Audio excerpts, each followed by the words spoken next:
But look at this. We're live. So what? Yeah, technically, are we going right now? Are we supposed to just go into this? This is the real deal. This is it. Man, so. This startup week, this is startup in its purest sense. Like, we just got to be ready to go on this stuff. And yeah, I mean, look, I think startup week is probably going to be sick of Josh Fedie today. This is the second time I've been live on something on startup week today. So, but regardless, they're not going to have to listen to too much from me. So I'm just moderating this panel today. So I was in the hot seat where you guys were for Flagship Bank last year when it was a live event and we got to go to a brewery and it was really awesome. And I don't drink beer. I only drink scotch. And the bartender was really nice. And he was like, hey, I keep some in the back room. Let me go get you something. Okay, so nice. Yeah, I get the royal treatment. When people know you like scotch, they treat you well. So, and I believe Flagship will probably provide me a bottle of scotch for doing this for them. I see Andy's on the chat, so I'm saying that too. Less of an ask, more as a demand. There's Stephanie. Get the corporate card. Johnny Walker Green Label is what I would like to have for this one. But regardless, so I want to do quick introductions for everybody. I'll start with me. I'll keep it short. My name is Josh Fedie. I'm the CEO and founder of a company called Sales Reach. We make a sales tech software that helps to clean up a clunky B2B sales process. And what we call it, the heading that we fall in, is called buyer enablement. We're trying to help buyers make more informed and just easier decisions to work with B2B companies. So that's what our software does, and you can check it out at salesreach.io, or just connect with me on LinkedIn and I'll tell you all about it there. But let's just kind of go around the room here. I'm going to start with John because you're the first person on my screen here. Can you give a quick intro, John? Sure. Thanks, Josh. My name's John Sturgess. I own a doggo pet hotels and a consulting business called Retrieve One. I came from the hotel business for my entire career until I got into the, as I now call, the human hotel business. Hopefully you've heard of the doggo pet hotels, but I hope this, I also teach entrepreneurial management at the University of Minnesota, but no, I'm hoping about it. All right. I'm going to go right to the right with Ben and Gabriella. Hi, thank you so much for having us. Thanks for having us. Thanks for joining. We are the owners of and creators of Babysito Ice Cream. We've been making and selling ice cream for the last year and some months. I've been making ice cream for over 15 years. Wow. Gabriella did all the design and brought it to life and designed the space, and among everything else. And I'm just ice cream. Yeah, and we've recently had our first brick and mortar shop open in Uptown Minneapolis on July 3rd. So we only know COVID business. Wow. That's fun. We're gonna dive into that a little bit later. Pretty heavy. Mollie, let's do a quick introduction here for everyone. Hey guys, thanks Josh. My name is Mollie Windmiller and I'm the owner and co-founder of Lab. We're a Minneapolis-based creative agency connecting businesses to their community through branding, design, collaborations, brand experiences, and community events. In addition to launching Lab 6 years ago, I've also owned a creative agency for 12 years called Windmiller Design Group. Other things in my kind of career, my creative career, I guess, I also was the creative director that launched Artful Living magazine, which was also 12 years ago. So I love the whole publication world. And now Lab is able to offer a unique opportunity to connect our clients and their brands to the community by essentially combining the creative services from Windmiller Design Group and now putting that under the Lab brand.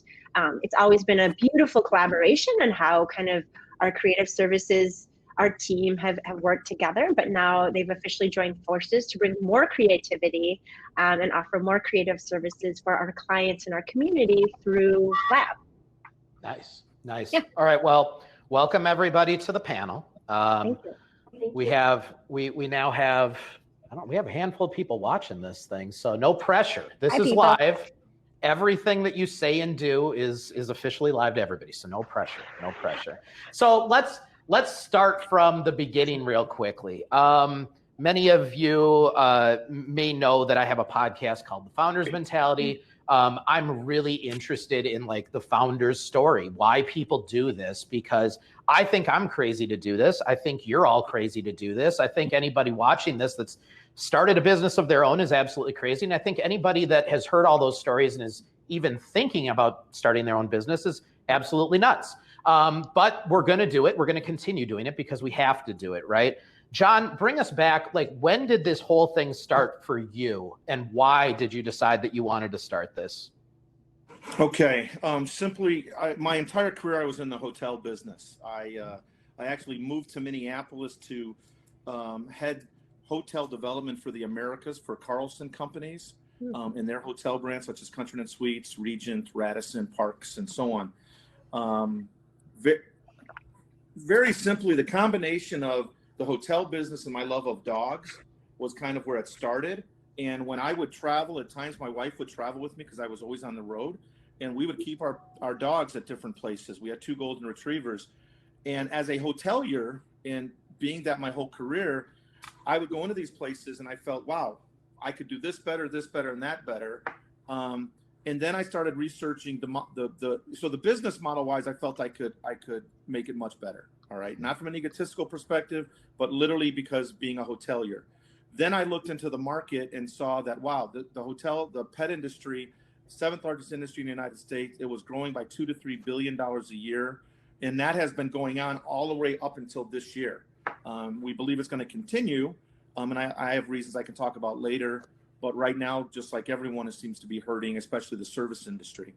But left the hotel business, literally dove into the deep end, where some people will do it halfway. We started a doggo and left the hotel industry. My wife and I worked together, and we still do. And we're loving it. It's stressful right now, but it really is that combination of the hotel business and the love of dogs, and being able to offer a product that we think is, more competitive because of our service levels, of our locations, and all of that. So it's pretty exciting. Yeah. And Ben and Gabriella, you guys don't get to answer this question because you didn't start till after COVID. So we're going to move straight to Mollie. Where did this come from? Like, when did you start this business? Where was the idea for this? Yeah, I mean, for Lab, we really wanted to bring creativity to the community, where we knew that Minneapolis was an outlet and so many, larger corporations even were here, and there's a lot of creativity here in the Twin Cities in different capacities, and kind of having this different type of experience to come together, not just going out to dinner or a bar. Let's come together and create and make something and develop a community through that. So we actually, when we launched Lab 6 years ago, it started as just creative workshops, really just connecting the community. Our big goal was having the biggest table we could create and gather everyone around that table, and everyone is learning a new skill, and you take all of the supplies and materials and resources home with you, and you can continue to create. And there's so many stories throughout the years of people. A lot of people go by themselves, or maybe one other person with them, and they meet new people, and then they would come back with this person they met at one creative workshop to take another. So very early on, this brand was built on absolutely collaboration and certainly community. And every year since, for the 6 years, we have evolved on, the 3 words of create, connect, and collaborate, to offer many more ways of doing that, and connecting with the community through creativity. So that's when I knew Lab, well, that's how Lab has evolved and why we really initially started it. And for me personally, with Windmiller and just my passion for design and creativity, and I just, design and branding, it's a feeling, it's a personality, it's an experience. Yep. Not a logo. It is so much more than that. And so, the experience itself, that's why I think you know, seeing kind of where we are now 6 years later with Lab, it makes a lot of sense of how it's evolved organically, honestly, like a lot of ways that we have grown over the years. Some of it we didn't even dream up when we launched. It was national brands coming to us saying, hey, can you come and bring these experiences to our retail store? So this is, you know, this is where retail is evolving. Everyone is, you know, it's not just restaurants. It's like Punch Bowl or these places that are, you're coming and you're doing and you're interacting. And so it's all Instagram worthy these days, right? Yeah. So it's everything we do, kind of, you want the feeling and the experience and the inspiration there too. Yeah. I'm totally with you on the experience thing. Our company focuses on the experience of buying from the companies that are selling to them using our software, right? Experience is absolutely everything. Ben and Gabriella, I'm just kidding. You do get to chime in here. It's just, you know, there's going to be certain questions that just aren't applicable to you guys because you waited to start till after COVID, but it doesn't change the fact that this obviously was something you were thinking about starting before COVID hit. So like ice cream. Who doesn't love ice cream? I'm lactose intolerant. I eat ice cream all day long. I love ice cream, right? But I haven't started my own ice cream business yet. Maybe next. But like, what was that for you guys? Like, when did you decide, like, we have to do this? This is the thing we have to do. So I would say it kind of all started when we met. I mean, Ben's had a lot of experience in the realm of cooking and creating, and kind of has this specialty and history in ice cream. So as far as when we kind of met, I have a long history and career in like design and interior design, but also just kind of experiential design as well.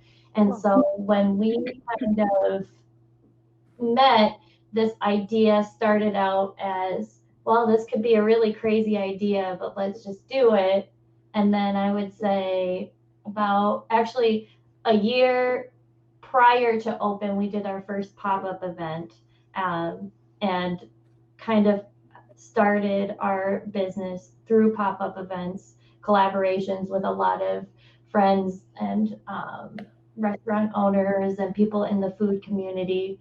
And yeah, so it kind of, that buildup led to what we are today, which is Bebezito Ice Cream. Yep. Michael wants you guys to repeat the name of your business. Bebezito Ice Cream. Bebe. Like when Fat Bastard says bebe in my belly, like that, like bebe. Okay. Or Schitt's Creek, bebe. Bebe from Schitt's Creek. Yeah, that's great. Right? Molly, please keep the profanity to a minimum on here. We're alive for the world. It's fine. It's fine. They don't spell it that way. It's fine. Yeah, no, that's great. That's great. Okay, so I'm sure this feels like lifetimes ago. It feels like lifetimes ago for me as well. But let's go back to the day that we all learned that this COVID thing was actually a real thing and that we were all going to have to like pivot and make changes. What was the first thing? Let's start with you, John. What was the first thing that you did to try to be proactive, seeing this whole COVID thing coming our way? Well, okay, great question. And before I even answer that directly, in 2015, from China, a dog flu came from China. Yep. And about 1,000 dogs passed away in the city of Chicago. And then it went all over the country. And the reason I bring that up is we didn't know, only one dog was infected in the state of Minnesota, and it wasn't even in Minneapolis, St. Paul.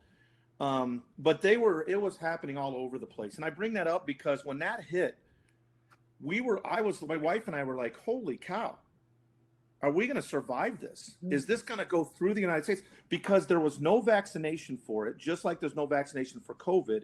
And being in this industry of obviously of dogs, it's hitting dogs. And we thought, wow.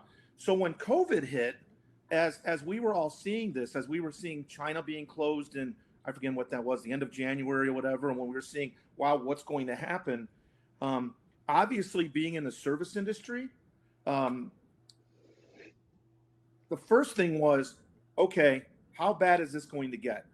So to answer your specific question, number one is we looked at our management and we're very processes. We try to keep things very simple for our staff. We're always looking at being,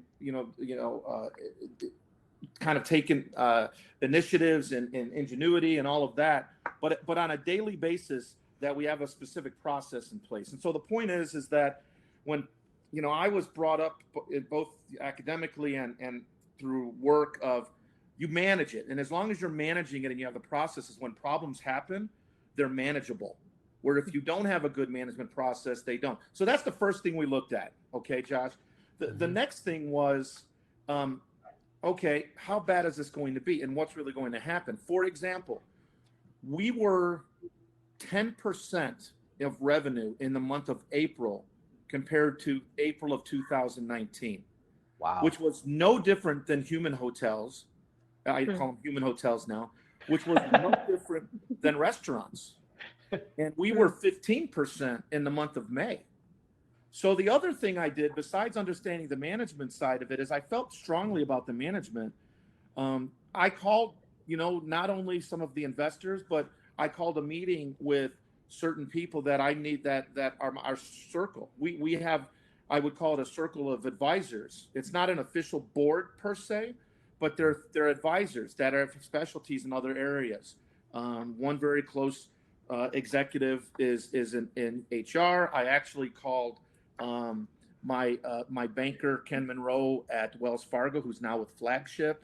And I called several people to say, okay, what's going on? And if A happens, what do we do? If B happens, what do we do? We did not think we would lose 90%. I mean, we're still 50% down if you take from the day this happened. Let's just take March through today, but it's getting better. So that's how we looked at it. Is number one is, are our management processes in place? How are we financially? Can we keep doing? We that had expertise in other areas to understand what their thought. For example, when I talk to Ken, I'm finding out that, okay, the bank, the government is looking at the Paycheck Protection Plan. There's the EIDL. There's all these different grants and financial plans out there. There's national, there's local, but we also had to look at it and say, okay, what are we going to have to lay off? We furloughed 60% of our staff, but we brought all but maybe 4% back, which is good news. Good. So that gives you a taste of what I think on this panel could spend hours and hours talking about the hours that we didn't sleep or the concerns we had, and the little things, because it's a lot of it's more about the little things than even the big things. But those are some of the main things that we. The big one there, honestly, anybody on here, pay attention to the part about advisors. And you're 100% right. They do not have to be official equity earning board members, advisors. I have so many advisors in my business that I'll never be able to repay them for all their kindness and support, but you need people like that.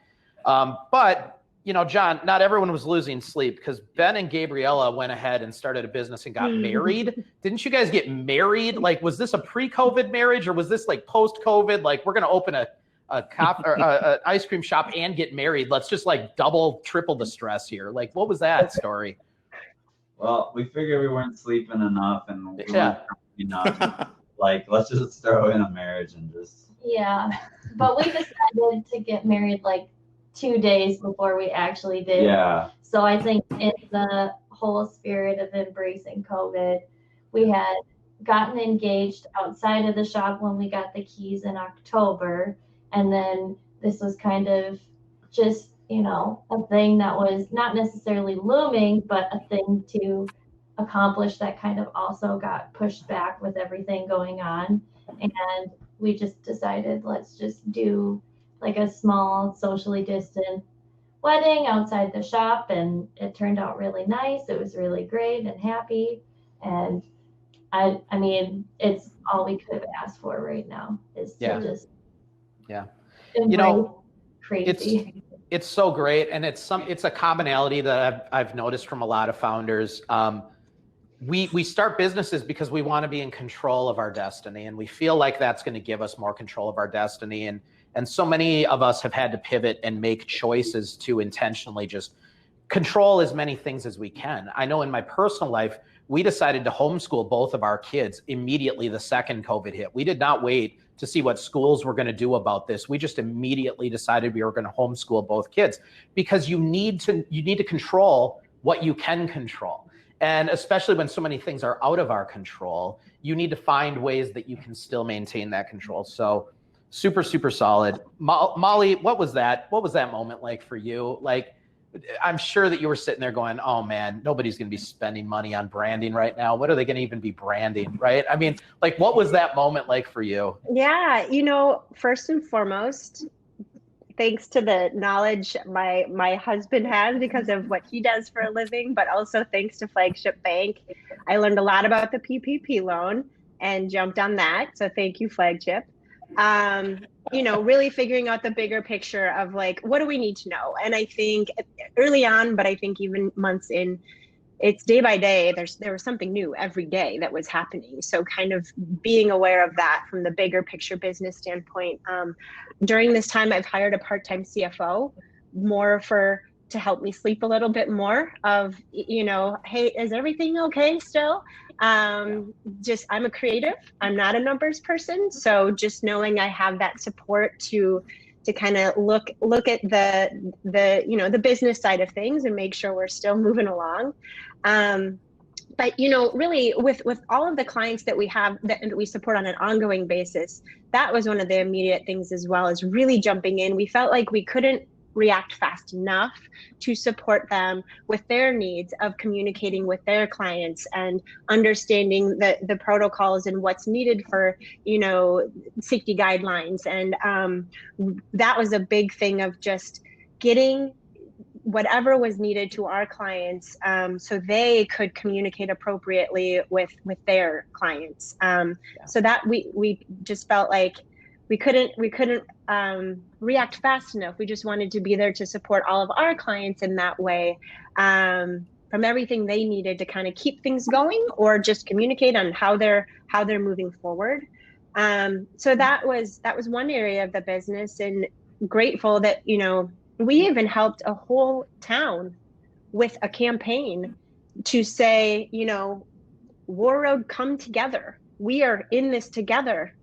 And we helped with the whole social media and like just a community campaign, and supported them for a few months there to just know that there was support out there through the community. And even though people aren't truly coming together physically, let's have a place where we can inspire and have positive content and informative information and still support businesses in the community.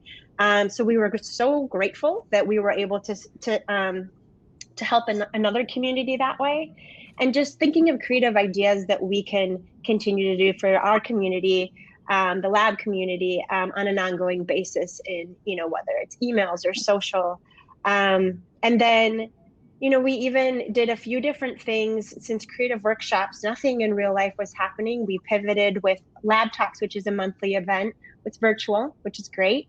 Our creative workshops, weren't going to happen in real life. So we offer creative kits now. You can buy them on our website. And, with everything else happening in our community with civil unrest and the riots and protests and things like that, that also forced us to pause and really listen and learn and understand what's really needed in our community right now, and how can we volunteer, how can we donate, how can we give back, how can we educate ourselves. So we have a percentage of those creative kits, 20% going to Art Buddies organization. Just ways of, how can we continue to provide ongoing support, kind of having that on our radar, really structuring our daily, even though we're not together, but ways that we can be supporting our community on an ongoing basis. I think that was our biggest thing, is not just now, guys, like what are we going to be doing, not this month, not next month, but how are we going to, as our team, our culture, our business, what are some new things we want to be implementing to make sure that we're continuing to support and educate ourselves and just connect with the community in a bigger and better, more aware way. We also launched a whole new website. Why not? Why not? Yep. And it took so much longer than we expected, but I don't know. I think sadly we're all working more. Sadly, that's a whole nother conversation. But we kind of half joked of like we now have the time to do it, and beyond proud of my team for pulling all of that together. And so we're able to share all the things that we're doing to support our community on our new website. So yeah, a lot of different moving parts. But those are kind of the bigger things that we were able to do. No, that's great. I want to start getting to some of the questions coming through. First of all, Michael commented that he drives past your ice cream shop every day, and the interior design is beautiful, he says. So there you go. Also, my marketing manager, Jared, is on here. He hasn't shared a link to my own website, but he's shared one to yours. So I guess I know where his priorities are. Regardless, but we'll get to some of these questions. But the one thing that I wanted, and we only have till 2:15. So next year, if we do this, we got to ask for even more time because I can't keep anything this short in my life. But the one thing that I'm really curious with businesses right now is I feel like we're all discovering so many things that because of COVID that we don't want to see go away once COVID is gone. From a business and a personal perspective. I mean, from a personal perspective, my favorite thing about COVID is the fact that Total Wine, I can order online, I pull up, I open my trunk, and they put my case of scotch right in the back, right? I mean, that right there, if that goes away, I'm going to be very, very upset about that. On a business side, we've all found a lot of efficiencies, I think, in the business community, to better ways to orchestrate meetings and to be more deliberate with our time and to find additional time in our day. What are some of the things that you guys are finding because of this that you're going to maintain coming out of this? And maybe let's start with Ben and Gabriella this time. I think something that stands out to me that we've done and talked about a lot is just like, if you can't get into the ice cream shop, if you're not coming there, like how can we make that magic go home? So first we just kind of look at like, all right, well, what do people take home? It's not usually the scoops, it's the pints. So then we just started really kind of down a rabbit hole of like, what can we do different and what can we do that's just more like just to make people feel more special if they can't be at the shop. Like, how can you get that feeling across? Yeah. So like on just from like a food standpoint, we started doing new things like on the s'more ice cream, like we would scoop the top out and put fresh marshmallow and then just like toast it. So like all these like individual like details that we never would have like I never would have sat down while we were open and busy in a normal time, been like, all right, how do I make pints more cool? Like, I never would have thought of that. I would just like, with all the reflection time, just like from that standpoint of just trying to figure out how to make things extra special when you're not even able to get inside the building. And I don't think we would have sat down and thought about that. Right. This had not happened. So there's a lot of different things that we have done and that we're going to do that kind of illustrate that. Right. Ben, that's so great. That's so great. Find ways to make it more special. I mean, every business should be paying attention to that. All of us can find a way to make what we do for our clients and our customers more special, right? I mean, John, I'm a fellow dog lover. I have 3 dogs myself. If you want to see how cute they are, just go to Instagram, go to It's Curly the Pug, and you will see the pit bull, the French bulldog, and the most ridiculously slow-brained pug you've ever met in your life. But he's cute, and he's my son's favorite. So regardless, but like, what is happening right now that you want to continue embracing when we get through this new chapter or this next phase? You know, maybe I'll put it in a different way, Josh. Go ahead. What this allowed us to do, I say allowed us, you know, you have to look at the positive. When you're an entrepreneur, when you're a business owner, small business, you can't just go back and decide you're going to sleep for 20 hours. You gotta look at how do we make this work. We initially we already have shuttles. So we kind of marketed and pushed the shuttles that we could pick dogs up so people didn't have to travel. All right. That was one thing.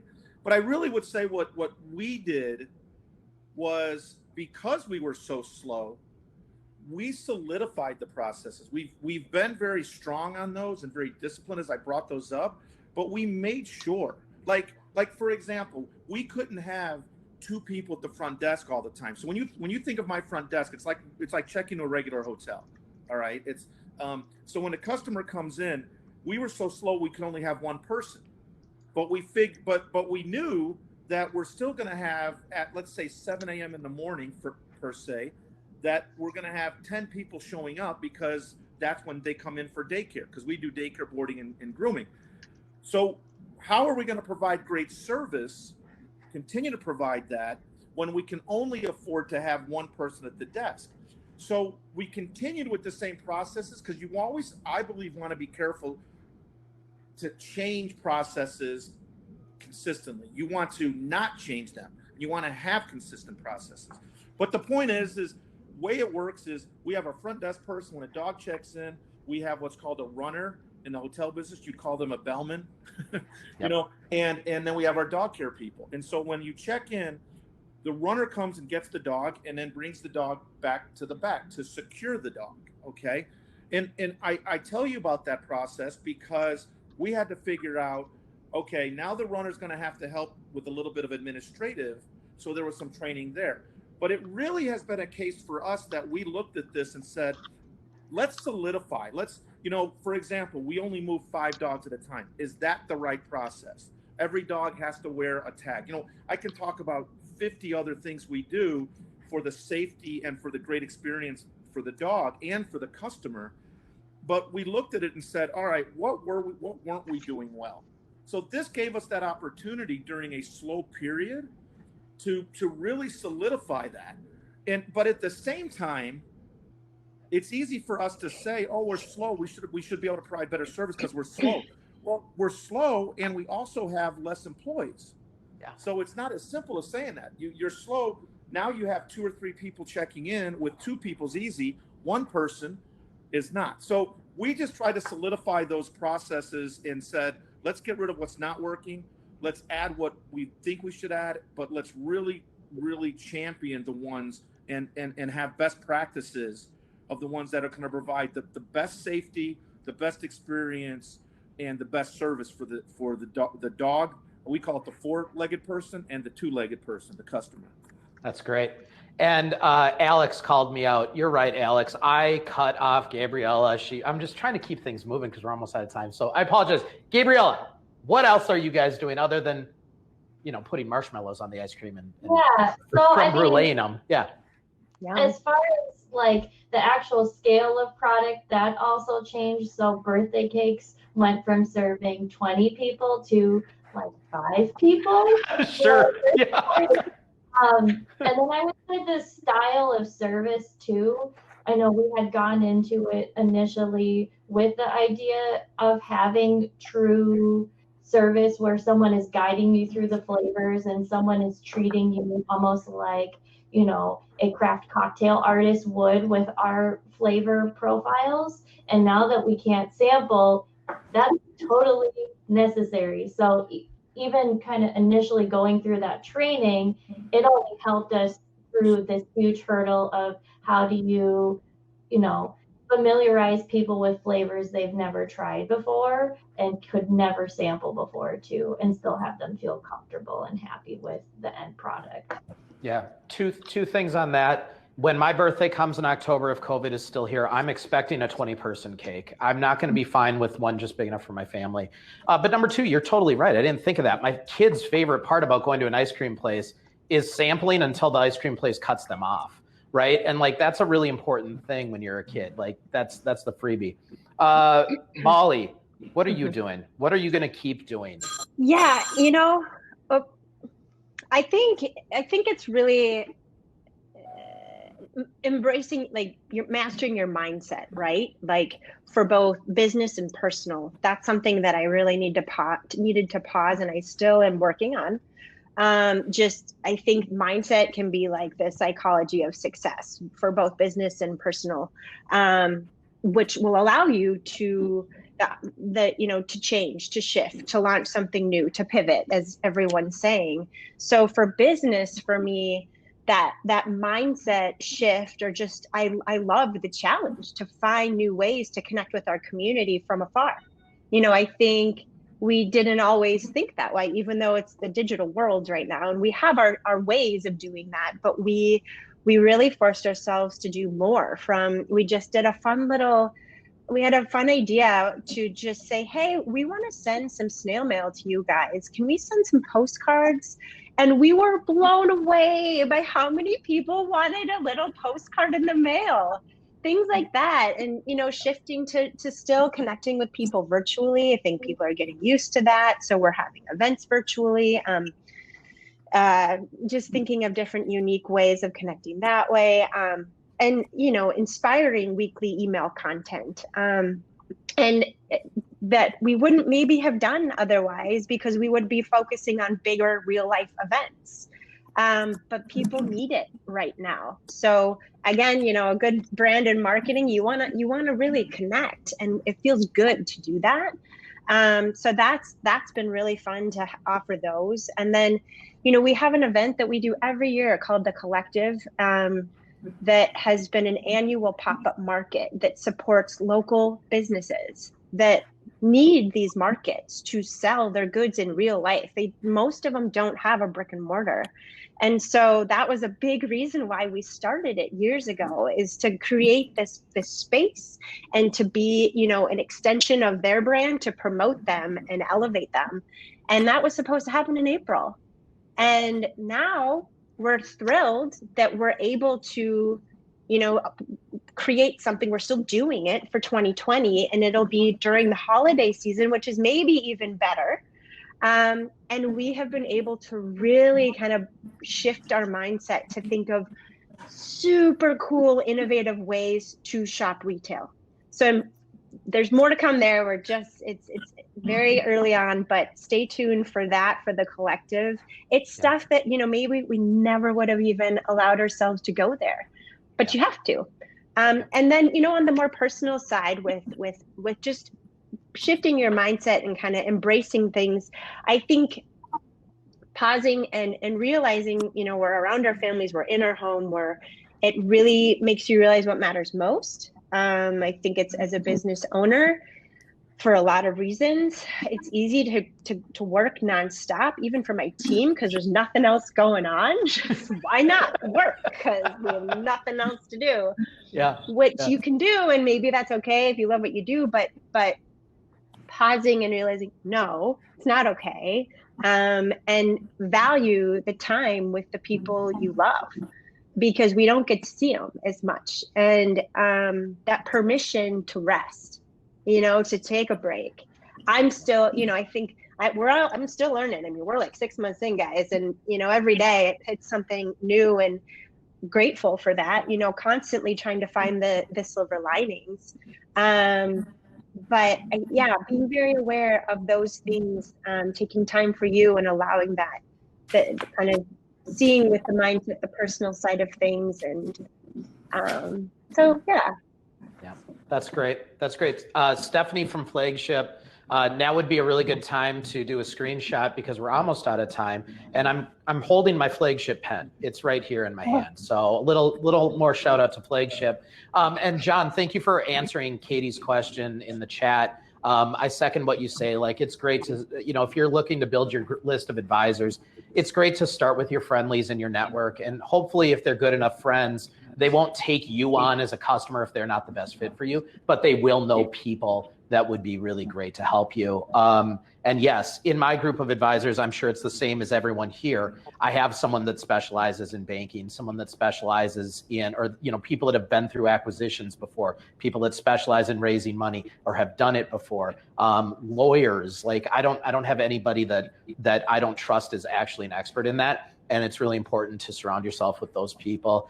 I don't know what happens at 2:15. I don't know if this literally kicks us out. That's kind of my fear in that talk fest here. So this may just cut us off. Stephanie, if you know what happens, if you could put it in the chat. Mike Lewis says we can go over, no worries. If Mike says we can go over, then we can go over. I mean, Mike runs the show around here. So if anyone has any more questions, please put it in the chat. I have the chats right next to me right now, and I'd love to field those questions. But what did we not address here? That I'm sure there was something that each of you was like, I really hope Josh goes in this direction. I'd really love to talk about this. Or maybe I covered everything, but I doubt I did. But John, was there something that was just you really wanted to address on here? Well, yeah, something came to mind. And first of all, Josh, I also put on the chat 3 books. Yeah. Books when I teach at the U. They're not books that were given to me by the U. I picked those. I think these will be really helpful in such. Patrick Lencioni also wrote The 5 Dysfunctions of a Team. So you may read that first. But I guess the first thing that comes to mind, I already talked about the process and things like that, and then, Ben and Gabriella, you talked about them starting during COVID. I remember I started a doggo in 2010 and I was being interviewed by a news anchor, M.A. Roscoe, and she said, "Why now?" And they gave me a set of questions before I went to that news conference. And that wasn't one of them. And that was her first question to me. And her point is, this is one of the worst times, economic times, and you're starting your business. And it's not this simple, but there's never a great time. There's always going to be something happening. All right. And during the 2008 through 2010 financial issues because of credit swaps and real estate, or during COVID or whatever, there's never that time. But the one thing I'd like to leave, I guess, from my side is for those of you out there that are thinking of starting a business, look at a business model before you look at a business plan. And what I mean by that, the difference is this could be in the beginning as simply as writing it on a napkin, as they say. What is your product? Who is your customer? And how are you going to monetize it? And then how are you going to sustain it? You have to ask yourself and really beat yourself up before you go to anyone else. And then when you put the model there, because the difference is a business plan, that goes into detail, that goes into financials and operations and marketing and everything, where your business model is simply, okay, I want to sell widgets. What will a customer pay for them? What value am I bringing that customer? Because if you're not bringing a value, it's not going to work, and so on. And I looked at that with the doggo. I'm sure Mollie did. I can't speak for her, but I'm sure she did. Why she's successful, and Ben and Gabriella are going to be very successful because of their product. It's a different product than just some basic, say, ice cream and so on. So that's what I would leave. Yep. Ben, Gabriella, where do we want to leave? The people grew. We have 35 people watching right now. We started at 26, so we're doing a good job. Sometimes people just leave. So all you people staying on, thank you so much, honestly. But what would you like to leave our people with here? I think I speak in conjunction with Ben in saying that, this is definitely a process that's filled with a lot of hurdles, and a lot more hurdles than we had anticipated with our launch. But I would say the silver lining in all of this is that, this is the time where people are really cherishing any moment of happiness, any moment where they can kind of step away from the stressors of, stuff that they're going through. Everyone has their own, internal battles that they're going through. And so, anytime people can focus on a product or a service, or just doing something good during all of this, that really truly impacts people. And I think that's really our why right now, and why we're going through kind of all of the hardships right now, is just to know that we can impact people in that way. Yep. Love it. Ben, did you want to throw something in, or I'm going to go to Mollie? No, I feel like it is probably. Oh, sorry, our dog. John, can you take care of that? Is there?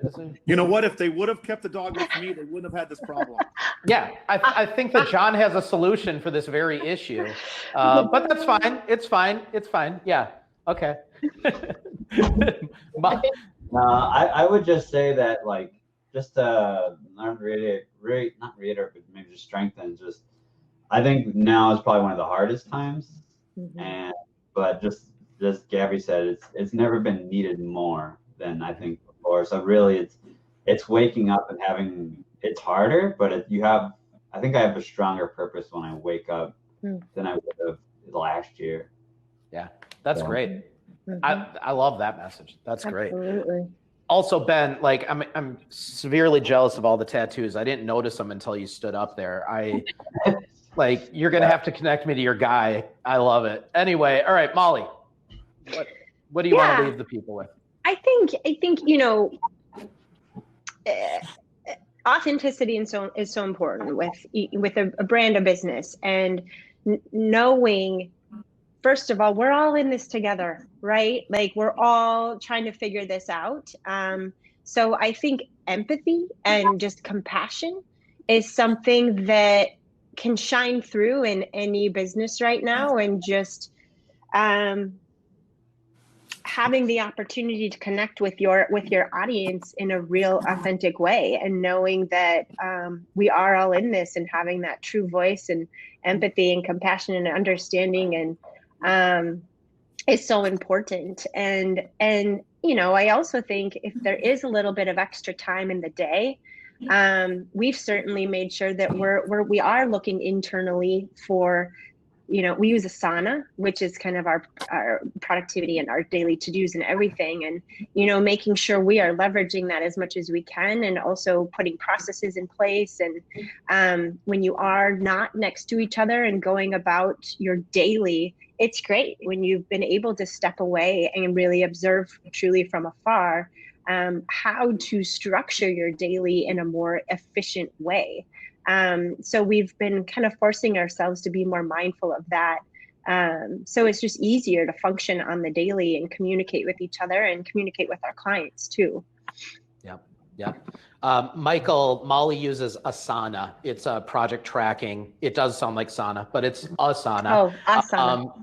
Yeah, and Jared can probably put a link in there, or someone can put a link in there. I think Jared probably uses Asana in his life. Asana. I mean, yes, but A-S-A-N-A, not sound. Yes, exactly. Yeah. So there we go. I would just say the world right now, you're right. The world right now, we are all very empathetic. We're on compassion overload, and I love it, right? I think that so many people are trying to find ways to help each other. I think that there are people that are in very lucky positions right now during COVID, and every one of those lucky people knows 5 to 10 people that are in a really bad position because of this. And we're on empathy and compassion overload, and it's great. I'm not saying that in a negative way.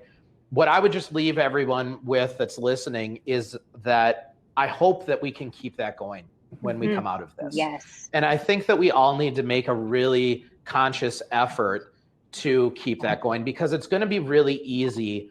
It's going to be really easy to fall back into old habits, to discount the fact that we could do some of these virtual things and just seek out the live events. These are so accessible for so many people that cannot go to live events. And the more we keep things like this happening, the more people we can involve in all the great things that are happening. How exciting is it that for the first time during Startup Week's history in Minnesota, we didn't actually have to spend money to fly people in from out of state to be a part of it. Like, we can have people joining this from all over the world if they want to. It's freely available to anyone. That's an absolutely incredible thing. And I just hope that we keep that going as a society moving forward. I know it's something that I think about every day. I know that it's something that my team talks about. There's some good coming from this. It's just like you guys have all said, like, when you're a founder, you have to look at the bright side of things. You have to find the silver lining. And when we find those good things that are happening right now, we got to keep those things going forward. So this was great. Thank you all so much for setting aside some time, helping to support the local startup community. Big thanks to Flagship Bank for hosting this and for allowing me to be the moderator. I don't know how I got so lucky to do that. I know Andy Shornack likes to talk just as much as I do. I've been in a room with him multiple times. So I don't know why he let me do this, but it's fine. It's fine. Yeah, hopefully everybody got some value out of this. Make sure that everybody takes a screen grab or whatever, gets everybody's name, connects with us on LinkedIn or however they want to do that, finds our websites, all of that information. But thank you, everybody, for joining the session. Thanks, everyone. This is really fun. This is luck, great. everyone. Take care, everyone. I'm just going to hit leave now, and I'm Okay. assuming that shuts will it down. too. I have no idea what we're supposed to do at this point. I honestly don't. Like, this is the Wild West right here. On the But count of three. yeah, 1, 2, just hit leave. All Okay, right. bye. Bye. Oh, no. You say goodbye first. No, you said you were going to say goodbye. Okay, ready? All right, I'm going to hang up right 1, 2, 3. now. I'm just kidding.